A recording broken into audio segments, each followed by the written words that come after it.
Mon locataire est décédé et il laisse des loyers impayés.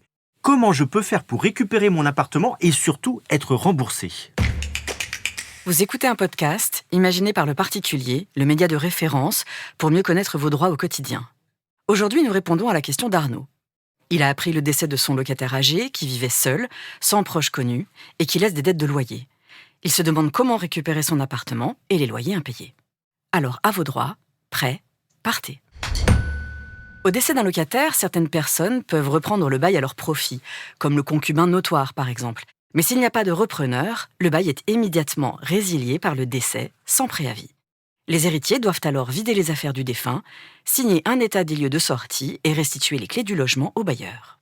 Oui, mais problème, il y a des impayés de loyer et pas d'héritiers. À qui je dois m'adresser ? Alors vous devez savoir déjà que vous n'avez pas le droit de toucher aux affaires du défunt, même si le logement reste inoccupé, meublé et qu'aucun héritier ne se manifeste. Vous devez d'abord demander au tribunal judiciaire l'autorisation de faire débarrasser ces meubles. Ce sera à vous d'avancer les frais d'enlèvement et de conservation dans un garde-meuble, y compris les frais de commissaire de justice. C'est en tout cas la solution à privilégier si vous êtes pressé de récupérer le logement pour le remettre en location. Et est-ce qu'il est possible également d'obtenir le remboursement de ces impayés de loyer ? C'est assez compliqué dans le cas d'une succession vacante, mais vous pouvez le tenter. On dit qu'une succession est vacante dans 3 situations. Lorsque personne ne se présente pour la réclamer et qu'il n'y a pas d'héritier connu, lorsque les héritiers n'ont toujours pas exercé leur choix 6 mois après l'ouverture de la succession, ou bien enfin lorsque tous les héritiers connus ont renoncé à la succession.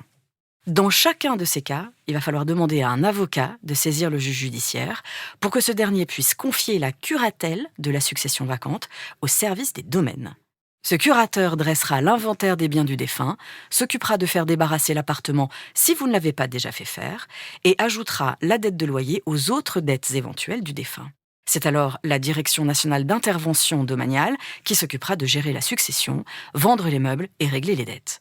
Et s'il y a assez de liquidités dans la succession, vous pourrez éventuellement récupérer vos impayés selon votre rang de créancier. D'autres, comme le fisc, passeront peut-être avant vous. Merci d'avoir écouté cet épisode. Si ce podcast vous intéresse, vous pouvez également retrouver toute l'actualité patrimoniale sur notre site leparticulier.lefigaro.fr.